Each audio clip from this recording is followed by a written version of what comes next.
రాజేశ్లో ఉన్నాయి బదలగొట్టే ఇట్లా అంతే. ఇప్పుడు అనుకో రాక్షసులు అంటే అలాగే ఉండే వాళ్ళందరూ రాక్షసులే, అలా రాక్షసులుగా తిరుగుతుంటే రాక్షసుల వల్ల ప్రమాదం కలుగుతుంది. స్వామి అక్కడికి వెళ్లకుండా ఆగాలనుకున్నారు. కానీ రాములు వారు నిర్ణయం తీసుకున్నారంటే ఒకటే బాణం ఒకటే పత్ని.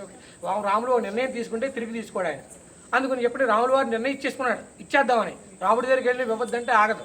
అందుకని మహర్షుల దేవతలు అంతా కలిపి యోగమాయని వేడుకున్నారు అమ్మని అనుగ్రహిస్తానంది.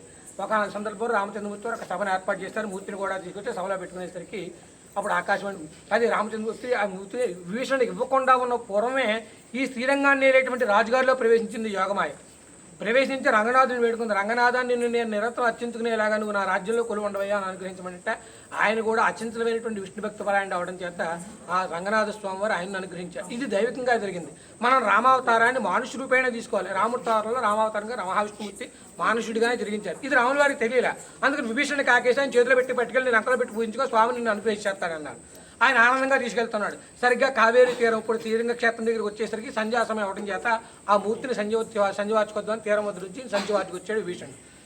ఆ స్వామి అక్కడ స్థాపించబడిపోయారు. ఎంత తీస్తున్నా సరే విగ్రహం యొక్క ప్రమాణం పెరుగుతోంది కానీ విగ్రహం కదలట్లేదు. అప్పుడు ఆకాశవాణి పలికింది, విభీషణాన్ని ప్రయత్నాన్ని మానుకో, నీకన్నా పూర్వం ఈ ప్రాంతాన్ని వెళ్ళేటువంటి భక్తులు కోరుకున్నాడు కాబట్టి అతను అనుగ్రహించడం కోసమే నేను ఇక్కడ ఆగిపోయాను అని చెప్పి ఆ స్వామి అశ్రీరవాణితో చెప్పేసరికి శివుడు ఆత్మలింగాన్ని తీసుకెళ్తూ రావణాసురుడు కూడా అలాగే గోకర్ణ క్షేత్రంలో భంగపడ్డాడు. ఇద్దరు సమానమైన బలాలు, సమానమైన వరాలు. ఈయన 10,000 సంవత్సరాలు తపస్సు చేశాడు, ఆయన 10,000 సంవత్సరాలు తపస్సు చేయడు. ఆయన సాఫ్ట్వేర్, ఈయన హార్డ్వేర్. ఇద్దరు ఆయన రాక్షస గుణాలు, ఈయన దైవత్వంతో కూర్చున్నట్టుంది. సరే విభీషణుడు అన్నాడు ప్రయత్నాన్ని ఇక్కడ మానేశాడు. మానేసి రాముల వారి దగ్గరికి వెళ్ళాడు. ఆయన నన్ను అనుగ్రహిస్తారన్నా ఆయన అనుగ్రహాన్ని పాత్రను కాలేకపోయినా మార్గ మధ్యలోనే ఆగిపోయినని చెప్పి విభీషణుడు రాముడి దగ్గరికి వెళ్ళి బాధపడుతున్నాడు. అప్పుడు రాముల వారు అన్నారు, నాయన భగవద్ దర్శనానికి మనం వెళ్ళాలి. ఇప్పుడు అంతే కదా, ఇప్పుడు కొండ మీద ఎక్కడో ఉన్నాడు జనార్దన స్వామి, నేను పైకి ఎక్కలేకపోతున్నాను, కిందకి తీసుకురాని కాసులు గారు అంటే మీ ఇంటికి తీసుకొస్తానా, మీరే వచ్చి స్వామిని దర్శనం చేసుకుంటూ ఉండాలి. అంతేగా, అలా భగవంతుడి దగ్గర మనం వెళ్ళి దర్శనం చేసుకోవాలి. అలాగే ఇప్పుడు అంతేగాని వేళ సోమవారం శివాలయంలో లింగం తీసుకుని నేను పూజ చేసుకుంటానంటే కుదరదు కదా, మనం భగవంతుడి దగ్గర అలాగే నువ్వు రోజు వచ్చి స్వామిని సేవించుకుంటూ ఉండమన్నారు. సరే అన్నాడు. విభీషణుడు రోజు వస్తున్నాడు, ఈ స్వామిని సేవించుకుంటున్నాడు, వెళుతున్నాడు. అలాగే వెళుతూ ఉంటే ఒక వేళ రాత్రి వేళ అయ్యేసరికి ఈ క్షేత్రం మీద గుండా వెళుతూ ఉండేసరికి విభీషణుడికి ఇక్కడికి వచ్చేసరికి ఈ వేదాలకు తేజస్సు, మహావిష్ణు తేజస్సుతోటి ఈ గిరి తేదీప్యమానంగా వెలుగుతోంది రాత్రి వేళ. ఇక్కడ ఏదో మహాక్షేత్రం ఉందిలా ఉందని చెప్పి నేను విమానం ఆఫ్ చేసి కిందకి దిగి దర్శనం చేసుకుందాం ఉన్నాడు. ఏ యుగంలోనైనా సరే రాత్రివేళ దేవాలయ ప్రవేశం నిషిద్ధం. దేవాలయం మూసేసే ఉంటాయి. ప్రవేశిస్తే ఫోన్లో గుడి కట్టేస్తే ఉంది. శిఖర దర్శనం, ధ్వజ దర్శనం, స్వామి దర్శనం ఒక్కటిగా చెబుతారు కదా. అందుకని దర్శనం శిఖరానికి ధ్వజానికి దండం పెట్టేసి ప్రదక్షిణ చేసి దండం పెట్టేసి పోదాం అనుకున్నాడు. ఈయన తప్పు ఎక్కడ దొరుకుతాడా అని చెప్పి ఈ దేవతలు ఈ రాకపోకలు కూడా ఆప్ చేయాలని చెప్పి చూస్తున్నారు. సరే విష్ణు ఇప్పుడంటే లైట్లు వేసుకున్నాం కానీ అప్పుడు చీకటిగా ఉంటుంది, రాత్రి వేళ ఉంటుంది, దీపాలయం ఉంటుంది కదా. ఆ వేళలో తపస్సు చేసుకుంటే ఒక వృద్ధ బ్రాహ్మణి కింద ఆలయ ప్రాకారంలో కూర్చున్నట్లుగా ఒక బ్రాహ్మణ దేవత మాయ. ఈ విభీషణుడు కాలు తగిలింది ఈ బ్రాహ్మణుడి. తగలటంతో పడిపోయిన వెంటనే ఈ బ్రాహ్మణుడు ప్రాణం పోయినట్లుగా నటించాడు. ప్రాణం అయితే పోరా. మిగతా బ్రాహ్మణులంతా కలిపి విభీషణుడు బంధించేశారు. ఇక్కడ విభీషణుడు బంధించేసేసి నువ్వు మా బ్రాహ్మణుడు చంపేస్తావు, నేను కట్టేస్తాను, రాముల వారి దగ్గర తీసుకుపోతాను చరిత్ర. సరే అన్నారు. ఆయన అన్నారు సరే ప్రభు రామచంద్రమూర్తి వారు చూసుకుంటారులే అన్నారు. లేకపోతే ఆయన బంధించడానికి వీళ్ళు ఎక్కడ సరిపోతారు. బంధించి ఈ సమస్యనే తీసుకెళ్లారు రాముల వారి దగ్గరికి. రామచంద్ర, ఓ రాక్షసుడు వచ్చి మా బ్రాహ్మణుడు చంపేయడం అని పట్టుకుని కట్టేసాం అని ఈ రకంగా శిక్షించాలన్నారు రాముల వారి దగ్గర. గోహత్య, బ్రహ్మహత్య, మహాదోషాలు చరిత్రదండ ఎవరైనా తల తీసేయండి అన్నట్టు జడ్జిమెంట్ ఇచ్చేసాడు రాముల వారు. అప్పుడు తర్వాత అందులో విచారిస్తే విభీషణుడు తనకు భక్తుడు, సేవకుడు, మిత్రుడు. సేవకుడు చేసేటువంటి తప్పిదానికి యజమాని ఫలితాన్ని అనుభవించాలి, రాజనీతి. అందులో అతను ఆ సేవకుడు కాబట్టి శిక్షణ ఏమైనా అనుభవించాలా. రాముల వారికి డౌట్ వచ్చింది. మనకు తెలియకపోతే మనం ఎవరైనా మనకన్నా పైన సుప్రీం వాళ్ళని అడుగుతూ ఉంటే ఆయనే చక్రవర్తి, ఆయన ఎవరిని సలహా అడుగుతారు, మహర్షులు. వారికి తరతం భేదం ఉండదు. జడ్జిమెంట్ కోసం వాళ్ళ దగ్గరికి వెళ్ళాడు ఆయన రాముల వారు. నేను ఇలా ముందే జడ్జిమెంట్ ఇచ్చేసాను, నేను తీరా చూసిందాకండి వాడు నా సేవకుడు, మరి ఆడి తల తీసేయాలా, లేకపోతే ఆడికి స్థానంలో నేనున్నాను కాబట్టి నా తల తీసేసుకోవాలి, ఏమిటి నాకు ఈ సమస్యను పరిష్కరించండి అంటే వాళ్ళంతా చెప్పింది ఏంటంటే నువ్వు చెప్పినటువంటి జడ్జిమెంట్లో అయితే ఏ విధమైన దోషం లేదు. గోహత్య, బ్రహ్మహత్య చేసినటువంటి వాడు శిక్షార్హుడే. ఆయన్ని శిక్షించాలంటే ఆ పూర్వం నీకుందా శిక్ష, నీకుందా దోషం, నువ్వు నివృత్తి చేసుకున్నాడు. రాముల వారికి బ్రహ్మహత్య దోషం ఏమిటి అంటే చిత్రముఖ బ్రహ్మ గారి యొక్క మానసిక పుత్రుడు పౌలస్య బ్రహ్మ. పౌలస్య బ్రహ్మ కొడుకు విశ్వావసు బ్రహ్మ. విశ్వావసు బ్రహ్మ కొడుకే రావణ బ్రహ్మ. బ్రహ్మవంశంలో జన్మించినటువంటి వాడు కానీ ఆయన కూడా బ్రహ్మత్వం, ఆయనలో కూడా బ్రాహ్మణ్యత్వం అంతా కూడా ఉంది. కానీ తల్లి యొక్క కైకసీ గుణాలు, రాక్షసీ గుణాలు ఎక్కువగా ఉండటం చేత, ఈ జీన్స్ ఎక్కువగా ఉండటం చేత ఆయన రాక్షసుడిగా చరించాడు తప్ప ఆయనలో మట్టి జన్మతః బ్రాహ్మణత్వం. ఎంత రాక్షసుడైనా సరే బ్రాహ్మణుడే. అటువంటి బ్రాహ్మణ సంహరించే కాబట్టి నీకు బ్రహ్మహత్య దోషం ఉంది అన్నారు. అది ఎప్పుడు పోతుందంటే ఎప్పుడు తొలగుతుందో అప్పుడు నీకు ఆశ్రయవాణి పలుకుతుంది. అంతవరకు కూడా నువ్వు దేశ సంచారం చేయి, రాజ్యపాలన విడిచిపెట్టమన్నారు రాముల వారిని. అలా రాజ్యపాలన విడిచిపెట్టిన రామచంద్రమూర్తి అంటే మహర్షులకి తరతం భేదాలు లేవు. ఎంత చక్రవర్తి అయినా సరే ఆయనకు కూడా తప్పు చేశాడు కాబట్టి శిక్షించారు. నువ్వు తప్పు చేసి ఉన్నావు కాబట్టి నీకు రాజ్యపాలన అర్హత లేదు, దేశ సంచారం చేయమన్నారు. అలా దేశ సంచారం చేస్తూ వచ్చినటువంటి రామచంద్రమూర్తి ఈ అఖండ గౌతమి గోదావరిలో స్నానం చేసి ఈ గిరికి ముమ్మారు ప్రదక్షిణ చేసి స్వామిని దర్శనం చేసుకున్న వెంటనే ఆకాశవాణి పలికింది, నేటితో రామచంద్ర నేటితో నీకే బ్రహ్మహత్యా దోషం తొలగిందయ్యా అని. అంతటి యోగం మనకి ఈవేళ కూడా జరిగింది.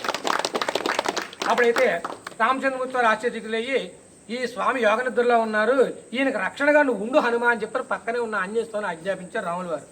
అయ్యా మేము రామాయణం అంతా చదివేసాం, తిరగేసాం, ఎక్కడ మాకు కనపడలేదంటే రామాయణం 24,000 శ్లోకాలు వాల్మీకి రచించింది అంతే తప్ప రామ జీవితం అంతా కూడా అందులో కాదు, ముఖ్యమైనటువంటి ఘట్టాలను ఆయన అందులో విశదీకరించాడు. అలానే రాముడు అంత 16 సద్గుణాలు గల పురుషుడిగా ఎలా చరించాడు అంటే ఆయన 8వ సంవత్సరంలో ఉండగా ఆయన వశిష్ఠ గీత అని చెప్పినటువంటి గీతను ఉపదేశించాడు వశిష్ఠ మహర్షి. అప్పుడు ఆయన అందుకని అంత సద్గుణాలతో ఆయన 32,000 శ్లోకాలు అది, దాన్ని రచించినటువంటి వాడు కూడా వాల్మీకే. మరి ఇవన్నీ మనకు తెలిసి ఉండకపోయినంత మాత్రం చేత మనకి అయ్యో రామాయణంలో ఇది లేదు, ఆంజనేయుని చెబితే ఇక్కడికి వచ్చేసాడా ఇలా అనుమానాలు అయితే అవసరం లేదు. ఆ రామాజ్ఞ మేరకు స్వామి ఇక్కడ నీ పాదదర్శనం లేకుండా నేను క్షణమైనా ఉండలేను రామచంద్ర అనుగ్రహించేయటని చెప్పి ఆయన వేడుకుంటే అక్కడ ఉండే శిలాపలకాల మీద రాముడు లక్ష్మణుడు సీత పాదాలను ముద్రం చేశారు. ఆనాటి నుంచి ఈ క్షేత్రం రామపాద క్షేత్రంగా వెలుగుందన్నమాట. ఈ స్వామికి అర్చించేటువంటి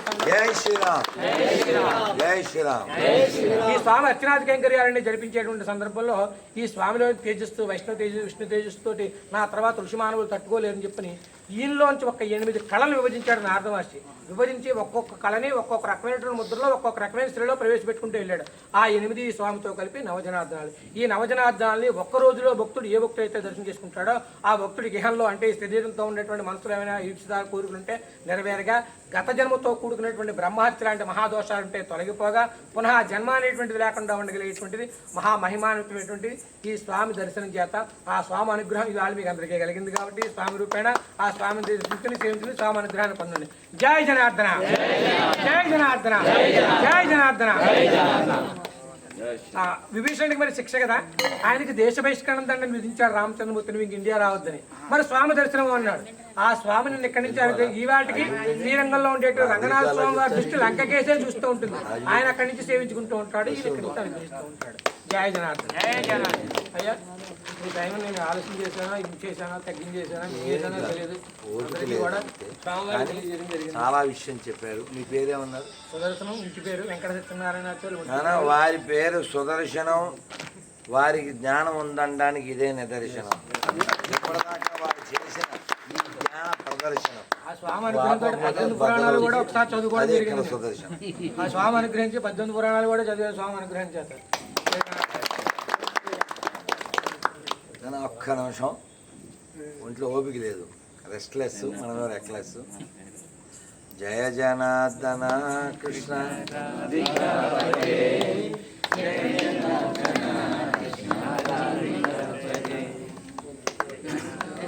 అండే అదే విషయం ఒక్కరికి రాదా? పర్వాలేదు, ఒక్క చిన్న కీర్తన చెప్తాను, మాట్లాడుతున్నా. నానా ఎవరది చూసారా? నేను మంచివాడిని కాదు, వాయిస్ అలా వస్తుంది, మరి ఏం చేద్దాం నానా? ఒక చిన్న కీర్తన. జయో రాధా మాధవ,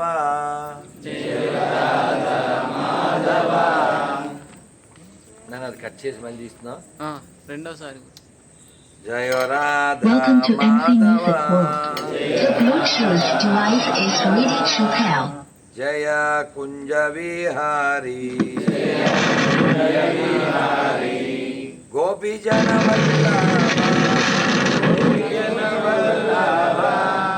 గిరివరాధారి, గిరివరాధారి,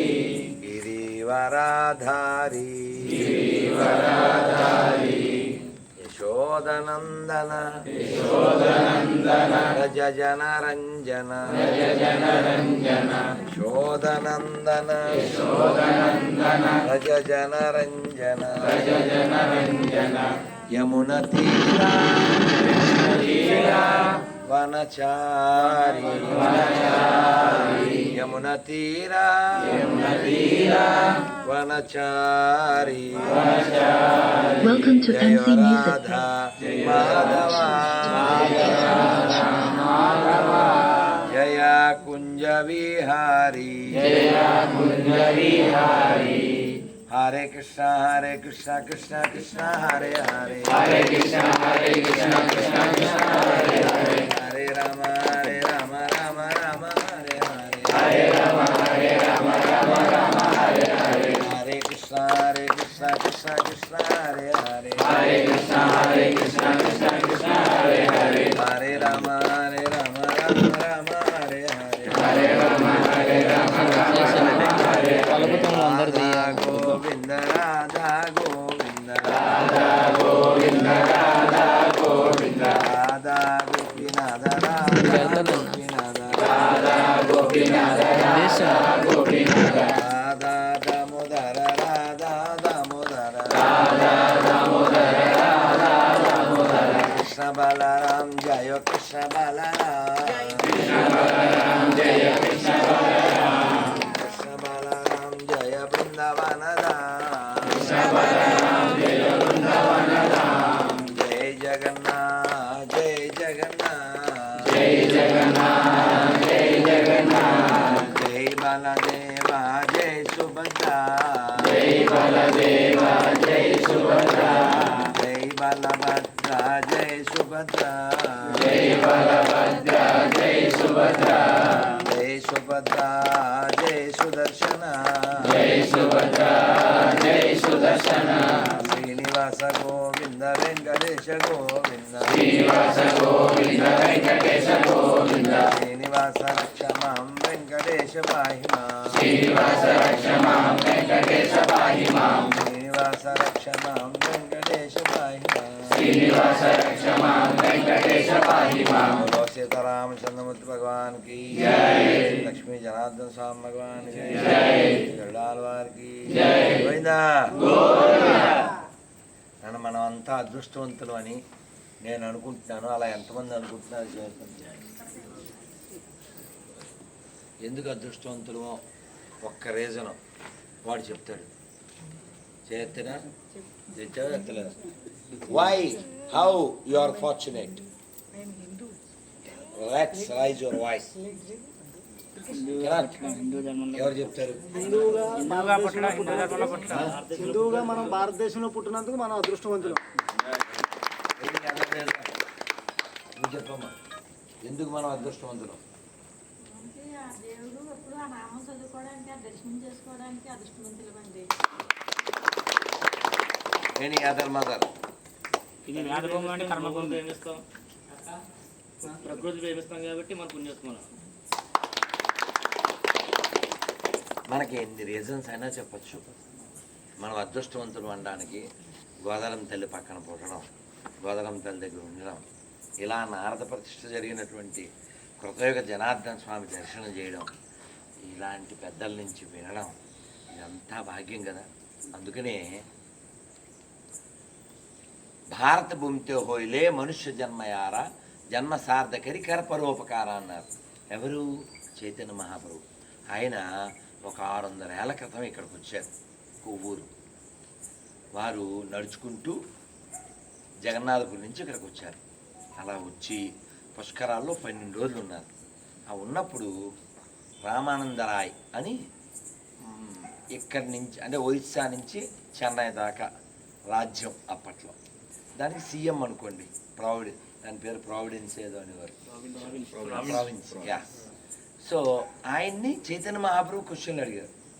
అయ్యో నువ్వేమో పురుషోత్తముడివి, సన్యాసి వేషంలో ఉన్నావు, నేను నీకు చెప్పడం ఏమిటన్నా? నో నువ్వు చెప్పాలి, గృహస్థుడివి అన్నారు.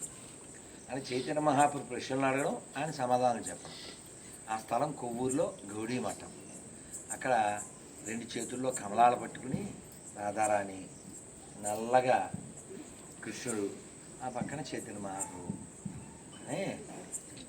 మనకి దీని వయసు మనం చెప్పలేం, కృతయుగం. దాని వయసు ఒక 100 ఏళ్ళు ఆ మందిరం. కానీ మనం జ్ఞానం పంచకపోతే అన్నీ నశించిపోతాయి. ఇప్పుడు వారికి ఆ జ్ఞానం ఉంది, మనకి పంచారు, మనం వచ్చే తరానికి పంచాలి. అక్కడ ఏం జరిగింది? ప్రశ్న ఉత్తరం ఆయన చెప్పారు. 600 ఏళ్ల క్రితం చెప్పారు. ఆ జీవుడు ఎలా ఉద్ధరింపబడతాడు, అసలు జీవుడికి దుఃఖం ఎందుకు వచ్చింది. మనం ఇప్పుడు నాకు నిద్ర లేక మధ్యాహ్నం పడుకోవడానికి ఛాన్స్ లేక రాత్రి లేట్ అయిపోయి ఇప్పుడు వాళ్ళు చెప్తున్నారు ఎటో వెళ్ళిపోయింది, అదనమాట పరిస్థితి. అది వెళ్ళిపోతుంది, మళ్ళీ వస్తుంది, వెళ్ళిపోతుంది. శరీరం మళ్ళీ అదే కొంచెం దానికి గౌరవం ఇవ్వాలి కదా. అసలు మనకు దుఃఖం ఎందుకు వస్తుంది అంటే, దుఃఖానికి కారణం దేహం, దేహానికి కారణం మోహం, మోహానికి కారణం దాహం, దీనివల్ల వచ్చేది అహం, దీని సొల్యూషన్ సోహం. అది హనుమంతుడు చేసింది దాసోహం. మీకు అర్థమవుతుందా? అందుకే మనం అందరికీ ఉన్నది ఏంటంటే ఈగో. ఎవరన్నా చిన్న మాట అంటే అస్సలు పడం, మనం అస్సలు పడం, అంటాం. 2 సార్లు చెప్పకూడదు, అస్సలు పడం. గుర్తుపెట్టుకోండి, ఈగో ఉంటే E for Eshwara, go for go, Eshwara వెళ్ళి గో. అందుకని ఈగో లేకుండా ఈశ్వరుని పట్టుకోవాలి. ఎలా పట్టుకోవడం అంటే ఆకట్టుకోవడం. ఎలా ఆకట్టుకోగలం? కేవలం కలౌ స్మరణాన్ ముక్తి అన్నారు. కాబట్టి మనం భగవన్నామం చెయ్యాలి. అలాగే వారు చదివినన్ని, నేను చదివినన్ని, ఇంకా పెద్దవాళ్ళు బోల్డ్ మంది చదివారు, అవన్నీ మనం చదవలేకపోవచ్చు. కనీసంగా రోజు ఒక పేజీ రామాయణం అనుకోండి, రామాయణం అనుకోండి, అదొక్కటే మీ జీవిత లక్ష్యం అనుకోండి. మాకు తిరుపతిలో శ్రీనివాస ప్రియదాస్ అని 10th చదివే అబ్బాయి జాయిన్ అయిపోయాడు. ఎప్పుడు 20 ఏళ్ళ క్రితం. పెద్దోడు అయిపోయాడు, కానీ వాడు చిన్నపిల్లోడప్పటి నుంచి వాడు ఎన్నిసార్లు చదివాడంటే 200 సార్లు చదివేసి ఉంటాడు రామాయణం. వాడికి అది ఉద్యోగంలాగా చదవడమే పని, నరనారాయణ. అలా మీరు ఏదో ఒకటి ఎన్నుకోండి. 18 పురాణాలు చదవలేకపోవచ్చు, ఒక్క భారతమే ఎన్నుకోండి, అదే లక్ష్యంగా ఉండండి. ఒక్క భగవద్గీత ఎన్నుకోండి, అదే లక్ష్యంగా ఉండండి. లేదు ఒక భాగవతం, అదే లక్ష్యంగా. దాని మీద తరో అంటాం కదా, తరో ఇంగ్లీష్లో. తరో అంటే ఇన్ అండ్ అవుట్. నేను చూడండి, ఇప్పుడు ఒక శ్లోకం చెప్తాను. 7వ అధ్యాయం 7వ శ్లోకం. మత్త పరతరన్నాన్యత్ కించిదస్తి ధనంజయ మయి సర్వమిదం ప్రోతం శ్రుత్రే మణిగణాయివ. నెంబర్ చెప్పానా? శ్లోకం చెప్పానా? అర్థం చెప్తాను. ఈ జగత్తులో అన్నీ నా మీదే ఆధారపడి ఉన్నాయి. ఏ విధంగా అంటే, మణులు దారానికి వచ్చబడి ఒకదానిపై ఒకటి ఆధారపడినట్టుగా కృష్ణ భగవాన్ చెప్పాడు. అలాగే భగవద్గీతలో 10వ అధ్యాయంలో 21వ శ్లోకం, యజ్ఞానాం జపయజ్ఞోస్మి అన్నాడు. అలాగే 18:5 అందరూ చెప్పండి. యజ్ఞదాన తపకర్మ పావనాని మనీషినా. యజ్ఞదాన తపకర్మ పావనాని మనీషినా. ఇక తర్వాత ఉంది, దాని అర్థం ఏమిటంటే యజ్ఞము, దానము, తపస్సు. మరి ఇందాక చెప్పారు కొన్ని. ఆ యజ్ఞాన్ని విడిచిపెట్టకూడదు, దానాన్ని విడిచిపెట్టకూడదు, తపస్సుని విడిచిపెట్టకూడదు. అసలు అవేటో తెలిస్తేగా. యజ్ఞం అంటే ఏంటి? హోమం, నెయ్యి వేయడమా? తెలుసా? భగవద్గీత చదవాలి. భగవద్గీత మా ఇంట్లో ఉందన్న వాళ్ళు చేస్తాను, పుణ్యాత్మ. 2వ ప్రశ్న అడిగితే అన్ని చేతులు లేవు. 2వ ప్రశ్న ఏంటో తెలుసు. నచ్చే గోర్లు చెప్పరా? 2వ ప్రశ్న అడిగితే అన్ని చేతులు కింద పోతాయి. ఏం చేయాలి? అందుకని చాలా బాధగా ఉండే విషయం ఏంటంటే, నాకు ఎంత వైభవంగా భగవంతుడు ఉన్నారు. సెల్ ఎవరే కడతారా? సౌండ్ సైలెన్స్ పెట్టండి.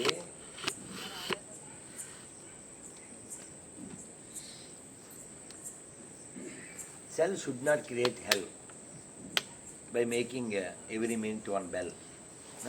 ప్లీజ్. వస్తువు మనమే ప్రయత్నం చేయబెట్టండి. ఎవరు వస్తువు అయినా సరే మనమే ప్రయత్నం చేయకూడదు, ప్లీజ్. యజ్ఞము అంటే ఏ యజ్ఞో వై విష్ణు, ఏ పని చేసినా ఆయన కోసం చెయ్యి, అప్పుడు అది యజ్ఞం.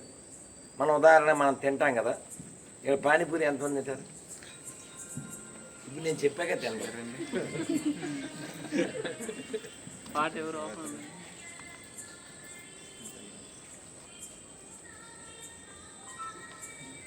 మరి అతడి సినిమాలో తనిఖీల బాగా ఏమంటాడు నాకు రాబోతే అబ్బా ఎవరు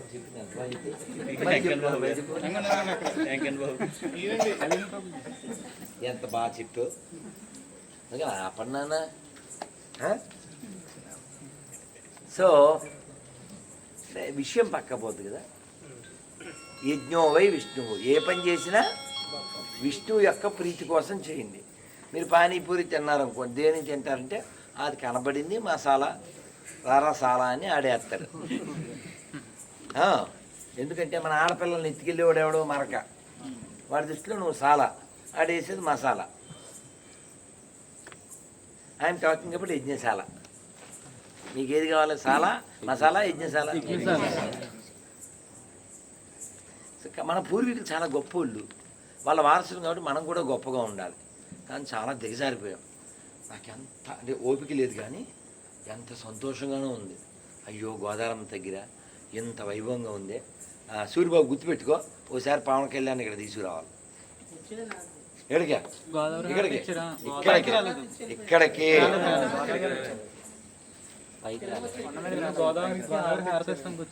ఎప్పుడు ఎలక్షన్ ముందు తర్వాత నేను చెప్పింది నాట్ ఓన్లీ పవన్ కళ్యాణ్, ఎవరు పెద్దలో ఉన్నారో సొసైటీలో, any celebrity or any big personality, bring them here with crowd. అలాగే ఒక నెల ముందు ఆయన వస్తాడు, అప్పుడు ఈ గోడలు ఎలా ఉండవు, అర్థమవుతుందా? మెట్లు అలా ఉండవు, ఈ లైటింగ్ ఎలా ఉండదు. కాదు నాకు అర్థం కాదు. నా బాధ ఏమిటంటే ఇంత ప్రశాంతతనిచ్చేటువంటి ఈ దైవాన్ని, ఈ వాతావరణాన్ని వదిలేసి ఈ ఆదివారం నాడు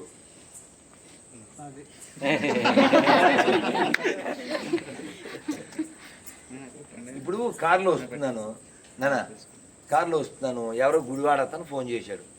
స్వామిజీ మీరు చాలా బాగా చెప్తారు, ఉదాహరణలు బాగా చెప్తారు, కానీ అసలు మీకు ఈ క్రిస్టియానిటీ అంటే అంత పగేంటి అసలు అన్నాడు. మీకు కుమ్మరోడు తెలుసా అన్న?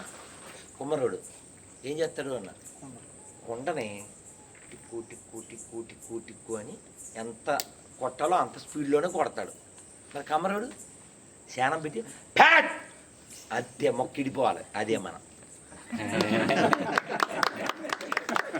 కొమ్మర పని కాదు, కమ్మర పని.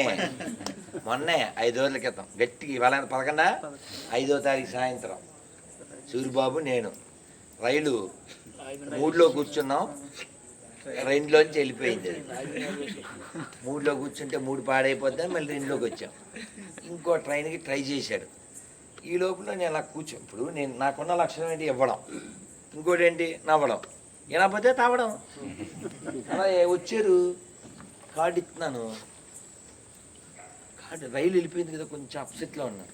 పాపం ఆ తణుకోలకి వాళ్ళకి చెప్పాను. వాళ్ళు మరీ ఫోన్ చేసి గురించి ఏం తీసుకోనా అన్నారు. ఏదో ఒకటి తీసుకోమ్మా అన్న. ఇంకేం తీసుకో అన్నారు. ఫోన్ చేసి అమ్మ రామచంద్ర తినడానికి ఖాళీ ఉండి తావదు, ఏదో ఒకటి తేమ్మా అన్న. వాళ్ళు మళ్ళీ ఇంకో పాప అన్నారు, కూలి పని చేసుకునే అతను వాళ్ళు వచ్చారు. మంగళం మనం కలవలేకపోయాం. నిన్న ఆవిడ వచ్చింది అనుకోండి. నేను ఫోన్లే మంచోడిని, దారి అంతా చెప్పలేదులే, మంగళం అయిపోయింది రైల్వే చెప్పే అనుకుని ఈ సూరిబాబుని ఏమనుకుంటే కళ్ళతో ఇలా అనేసి మనవాడు ఆడికి వెళ్ళిపోయి మొత్తానికి ఆయన పట్టుకుని టికెట్ తెచ్చారు. సరే కూర్చున్నాం. సరే వస్తుందిలే విశాఖ కాసేపటికని కూర్చుని మనవాడికి అందరికి ఇస్తాం కదా, ఇలా ఇస్తున్నాను. మెట్లు దిగి వెళ్తున్నాడు. ఏంటి అన్నాడు. అంతకం సార్ చదువుకుంటారని అన్నా. నువ్వు అసలు మేము పంచితే నువ్వు ఊరుకోవు, నువ్వు ఎదిపోతున్నావు అన్నాడు.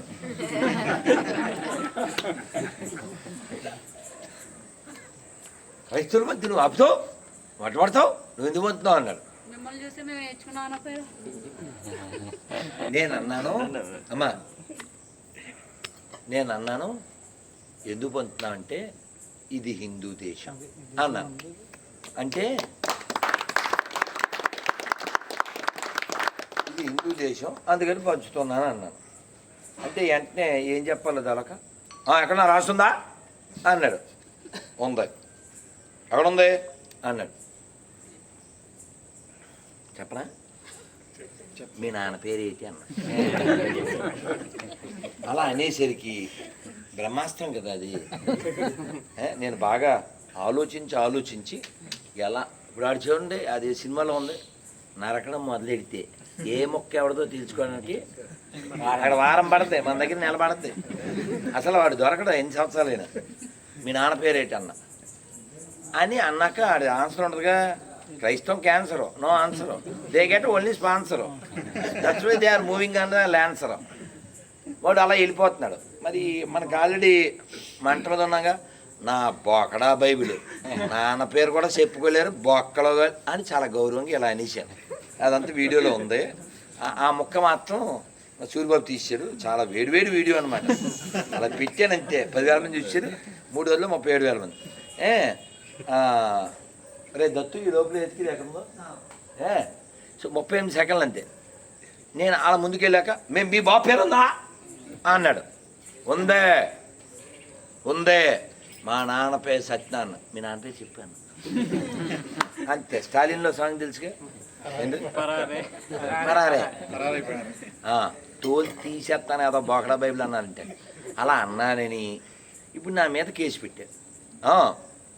అది ఎఫ్ఐఆర్ చేశారట. పోన్లే పర్వాలేదు, 100 కోట్లు అదొకటి. సో విషయం ఏంటంటే వాడు కూడా మనకు పుట్టినోడేగా, వాడేం బయటోడు కాదు. వాళ్ళ నాన్న పేరు ఎందుకు చెప్పట్లే, అందులో ఉండదు, వాడు మనకు పుట్టినోడు. దురదృష్టం ఏంటంటే వాళ్ళని మనం ఏం అనొద్దు. నేను తప్పక ఇంత గట్టిగా మాట్లాడుతున్నాను తప్ప వాళ్ళ పట్ల నాకు బోల్డ్ అంత జాలి ఉంది, అందరి పట్ల నాకు బోల్డ్ అంత ప్రేమ ఉంది. అయ్యో అమ్మ వండిన వేడివేడి అన్నం వదిలేసి ఎక్కడో కాలువ పక్కన పడేసిన సర్దికూడిని తింటే అమ్మ ఎంత బాధపడుతుందో నేను అంత బాధపడుతున్నాను. ఎందుకంటే తిరుమలలో స్వామివారు ఉంటారు. స్వామివారి యొక్క ఆ గోపురం ఉండేటువంటి స్వామివారు ఉండే స్థలాన్ని శాంక్టోరియాన్ని ఏమని పిలుస్తారు? ఆనంద నిలయం. ఆనంద నిలయం, ఆనంద నిలయం. కట్ చేయండి, కట్ చేయాలి. చూడండి ఇగో అలా వెళ్ళిపోతుంటే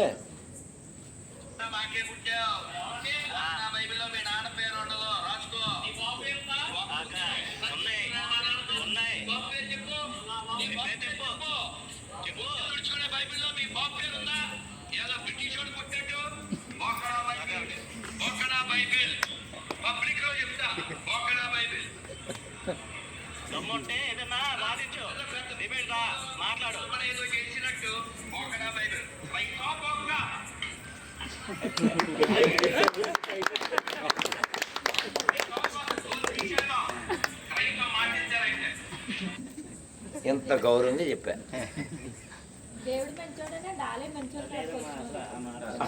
అక్కడ దేవుడు లేడు, వెయిట్ నాన్న, ఒరే వెళ్ళిపోకండి, లెక్చర్ తర్వాత పిక్చర్ ఇవ్వాలి. 1-2 నిమిషాలు నానా. అమ్మా ఇదే నాశనానికి కారణం. దేవుడు మంచోడు కూడా ఏమీ లేదు.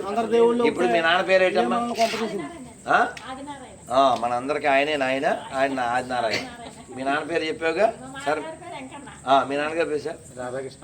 చూడండి, ఇలా మన అందరం మన తండ్రుల పేర్లు చెప్పగలం, కానీ గొర్రెలు వాళ్ళ నాన్న పేరు చెప్పలేరు. పోనీ వాళ్ళ దేవుడు ఎవడైనా అనుకుంటున్నారో వాడి నాన్న పేరు కూడా చెప్పలేరు.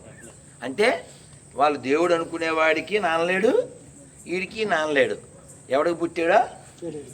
ఎవడికి పుట్టిన బిడ్డ ఎక్కెక్కి ఏడుతుందని. కాబట్టి వాళ్ళకి నాన్న ఎవరో తెలియదంటే దాని అర్థం ఏంటి? క్యారెక్టర్ లేదని అర్థం. అదే క్యారెక్టర్లో గాడ్ డేట్ ఏంటమ్మా? Right the rod. వాళ్ళు చేసేది ఫ్రాడ్, లోకానికి బ్యాడ్. అది అందుకనే వాళ్ళని అలా తయారు చేసిన పనికి మాలిన గాడ్ డాడే. నన్నే మొక్క వాళ్ళను నీ దేవుడేనేమో అని చోజంత కొంత అంటాడు. అందుకనే రిటర్న్ ఇచ్చేది, అందుకే రిటర్న్ ఇచ్చేది నేను. మరి అలా అనకూడదు కదా, వాడు మనకే పుట్టాడుగా. నేను అందుకే వాళ్ళకి ఏం చెప్తానంటే, ఒరే మీరు ఫీల్ అవ్వకండి, మా వల్ల మీరు పుట్టారు కదా, గోదావరి ఫుల్గా వెళ్తుంది, వదిలేండి దాన్ని. ఏంటిది శరీరాన్ని మనం ఇచ్చిన శరీరం కదరా. అవునా? హిందువులు వీర్యదానం చేస్తే పుట్టిన శరీరాలు అవి. కాబట్టి గోదావరికి దానం చేసేయండి, కొత్త పడి వస్తుంది, కొత్త పేరు, కొత్త సిమ్ము, ఫోన్ చేసేయి అంటారు. అమ్మా అక్కడ దేవుడు లేడు. ఇగో ఎడారి మతాల్లో ఘాటు అనేవాడే లేడు, ఓన్లీ రాడ్డు. నానా అందులో ఒకసారి మంత్రం చెప్పండి. హరే కృష్ణ హరే కృష్ణ హరే కృష్ణ హరే కృష్ణ కృష్ణ కృష్ణ హరే హరే హరే రామ హరే రామ హరే రామ హరే రామ రామ రామ హరే హరే హరే హరే. నాన్న అల్లరి చేయకుండా వినండి. ఇక్కడ విషయం ఏంటంటే అమృతం రుచి చూసిన వాడు డ్రైనేజీకి వెళ్ళడు. అలా ఆనంద నిలయంలో ఉన్న వెంకటేశ్వర స్వామిని చూస్తే క్షణకాల దర్శనానికి మనం ఎంతో తప్పించిపోతామే. అన్నమయ్య బోల్డ్ అంత పొంగిపోయాడు. ఆయన దర్శనానికి వెళ్తుంటే అడ్డుకుంటే ఆయన కూడా చేతులు వేసి చూసాం కదా మనం. ఈ ఉదాహరణ ఎందుకు ఇస్తున్నానంటే మీరు ఎక్కడన్నా దర్శనం చేయండి, అది శివాలయం కానీ విష్ణాలయం కానీ అమ్మవారి ఆలయం కానీ, అక్కడ ఒక వైబ్రేషన్ ఉంటుంది, ఆనందం ఉంటుంది, స్వచ్ఛత ఉంటుంది, శుద్ధత ఉంటుంది, ఆధ్యాత్మికత ఉంటుంది.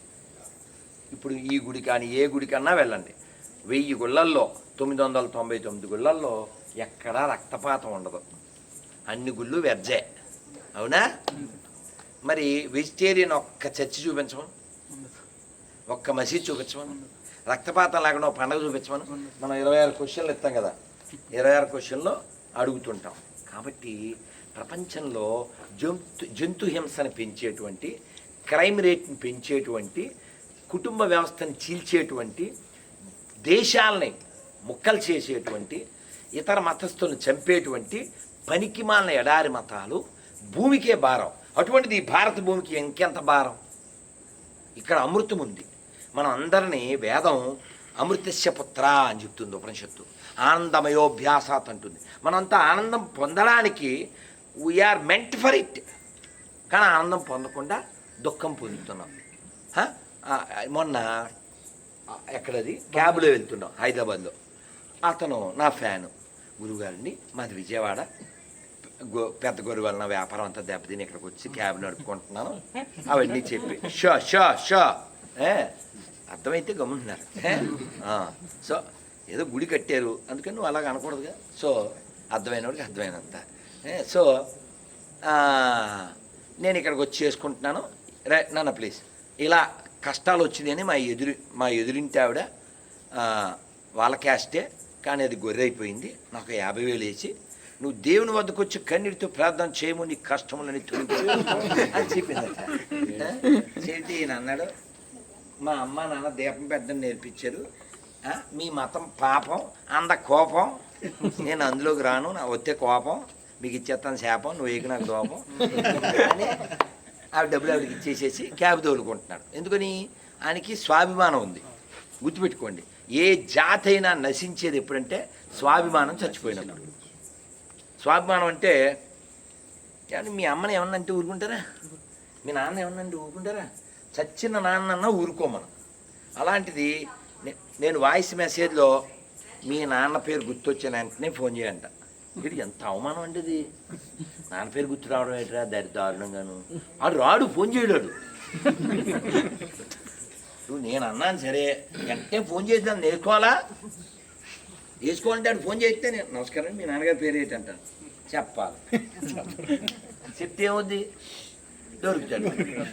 ఏంటి మన టైటిల్ లేని సినిమా పేరు? ఆడు కూడా మనకే పుట్టాడు. ఒప్పుకోవాల్సి వస్తుంది, ఒప్పుకున్నాక మళ్ళీ కప్పుకోవాల్సి వస్తుంది. ఇవన్నీ ఎందుకని ఆడు ఫోన్ చేయడు. అందుకని అసలు అలాంటి దిగజారిన స్థితికి వాళ్ళు ఎందుకు వెళ్ళారంటే వాళ్ళకి బాల్యం నుంచి ఈ అమృతం ఏమిటో నేర్పలేదు మనం. ఇక్కడ స్నానం చేయకుండా ఎంతమంది తింటారో అడగను నేను, కానీ బ్యాడ్ హ్యాబిట్ కదా. గోదావరం దగ్గర పుట్టి కదా, నేను కొందరు చూశాను కళ్ళతో, అమ్మో స్నానం అనేది చేసి చావు, ముందు తినేస్తుంటారు, తిరిగేస్తుంటారు, పళ్ళు వేసుకుంటారు, నిక్కరతో తిరిగేస్తారు. 45 వచ్చాక కూడా. ఈ ఆడవాళ్ళు అయితే ఏకవస్త్రంతో తిరిగేస్తుంటారు. ఏకవస్త్రం అంటే తెలుసా? ఇంకెవరో చెప్పండి ఇలాగ. సో అవన్నీ ఎందుకు చేస్తున్నారంటే చెప్పేవాళ్ళు లేక నాన్న. అందుకని ఎవరు చెడ్డోళ్ళు కాదు నాన్న. ఇప్పుడు ఆ మతంలోకి వెళ్ళినోళ్ళు కూడా బుర్రపాడే గొర్రెలు అయ్యారు తప్ప.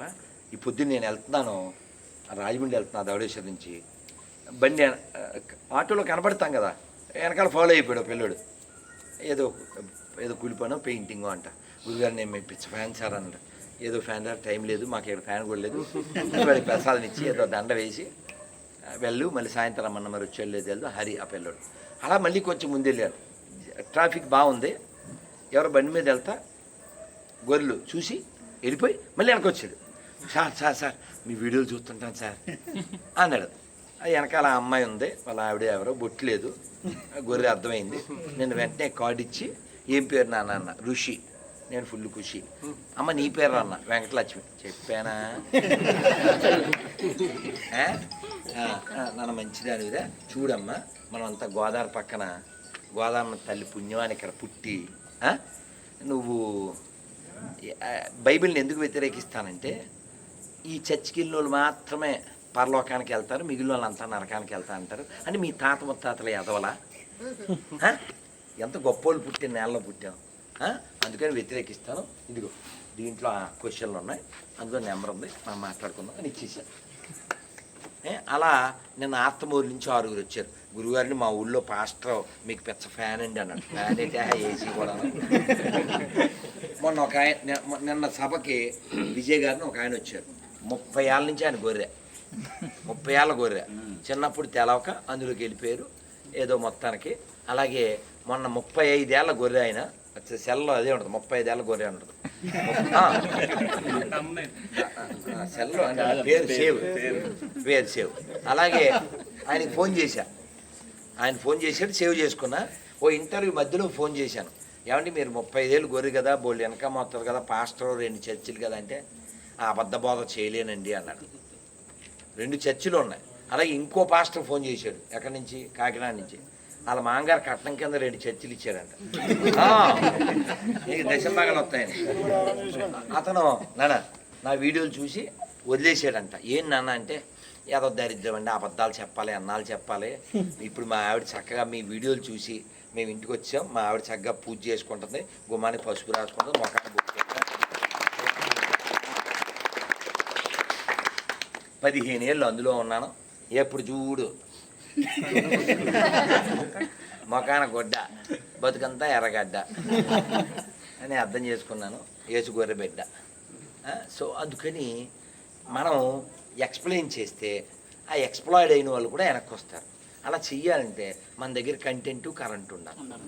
ఇప్పుడు ఇంత నెమ్మదిగా మాట్లాడుతున్నాను, స్టేషన్లో ఎంత ఫ్రస్ట్రేషన్ అయిపోయాం. ఇచ్చావా మళ్ళీ రైలు ఎక్కాను. రైలు ఎందుకు మిస్ అయిపోయిందంటే సూరిబాబు తప్పు, లేకపోతే ఏం పేరు వెంకట గారు, వీళ్ళిద్దరు వచ్చారు నన్ను ఎక్కించడానికి. వీళ్ళిద్దరు కూడా ఎక్కించడం మానేసేసి నా ధ్యాసలో పడిపోయారు. వాళ్ళు ఎందుకు వచ్చారే మీరు, వాళ్ళు రైలు పట్టించుకోకుండా నేనంటే ఏదో సెల్ఫీలు కుల్ఫీలు అని వాళ్ళతో ఉన్నా, వీళ్ళు కూడా వాళ్ళతో జాయిన్ అయిపోయారు. అంటే ఇప్పుడు ఆ రైలు వెళ్ళిపోవడం కారణం ఏంటంటే ఆడికేమో దొరువు, రైలు ఎక్కిన తర్వాత ఒక ఆవిడకి దించింది బరువు. రైలు ఎక్కిన తర్వాత ఆవిడ పాపం ఆ పిల్లలు 2 వచ్చి మా అమ్మ మీతో మాట్లాడాలంటుంది అంది. అంటే ఇక్కడ ఉన్న వాళ్ళందరూ రారు, గురుగారు మాకు దొరికారు ఆవిడే రమ్మను అన్నారు. క్రిస్టియన్స్. పేరేంటి అన్న, నాన్సీ అంది. నేను వెంటనే కార్డు ఇచ్చి అమ్మని మళ్ళీ ఫోన్ చేయమను అన్నాను. కానీ ఆవిడ దుఃఖం అటువంటిది వచ్చి చాలా కష్టాలు. చిన్నప్పుడే గొర్రె అయిపోవడం, తర్వాత 3 పిల్లలు పుట్టడం, ఆ పిల్లలకి పెద్ద పిల్లకి ఏదో అవ్వడం, భర్త దుర్మార్గుడు అవ్వడం. ఈ 14 ఏళ్ళ నుంచి చర్చికి వెళ్ళాను, వాళ్ళు కూడా తనని హెరాస్ చేస్తున్నారు అని చాలా చెప్తే నేను అప్పుడు రాత్రి 11ంటికి ఐజీకి మిస్డ్ కాల్ ఇచ్చా. ఫోన్ చేయలే, బాగుండదు కదా అని వెంటనే చేశాను. ఆయనతో మాట్లాడిచ్చాను. సరే ఆవిడకి నెంబర్ ఇచ్చాను, ఆయనతో మాట్లాడిచ్చాను, వేరే వాళ్ళతో మాట్లాడిచ్చాను, వేరే చోట ఏదో హెల్ప్ చేసాం. తర్వాత మళ్ళీ కనెక్ట్ అవ్వలేదు ఆవిడ. సో మనం చేయగలిగి హెల్ప్ చేసాం, మళ్ళీ డబ్బులు ఇచ్చా. నేనేమంటాను, అక్కడ ఆ గొర్రెకి ఆ డోస్ ఇవ్వడానికి, ఇక్కడ ఈవిడికి పీస్ ఇవ్వడానికి భగవంతుడు ఆ రైలు లాస్ చేశాడు. అదైందా?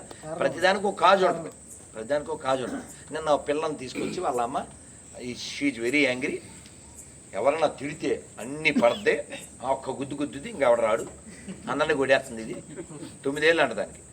అదే 4 స్కూళ్ళు మార్చారట. ఇది అందరినీ కొట్టేస్తుంది ఇది, ఏమన్నా చెప్పండి అంటే దాంతో ఇంగ్లీష్లో, తెలుగులో, హిందీలో కాసేపు మాట్లాడి anger is good for a good cause. Very easily you are becoming angry and opposite fellow get jangri అంటే అదే నవ్వేసింది. దానికి చాలా ఎక్స్ప్లెయిన్ చేసి, so Hanuma went to Lanka, he got anger but he got good name. So like that we should get good name. This is 2024. So after 10 years you should become very good personality. అని చెప్తే అది వాళ్ళ అమ్మ చెప్పారు, వాళ్ళ నాన్న దీన్ని బాధ చేస్తుంటాడు ఒక్కతే అంట. ఆ బాధ ఎత్తే ఇది వెళ్ళి వాళ్ళ బాధ చేస్తుంటుంది. అది దాచుకునే ప్రోగ్రాం లేదు. సో మొత్తానికి అలాగా. సో అందరూ మంచోళ్ళే, ఎవ్రీబడి హ్యావ్. సీతాదేవి చెప్తుంది నాకు చిన్న అపరాధది అంటుంది. అందుకని ఎవరైనా వాళ్ళు గొర్రెలు అయిపోతే వాళ్ళు ఎవరో మన శత్రువులు అనుకోకండి, వాళ్ళు మనోళ్ళే.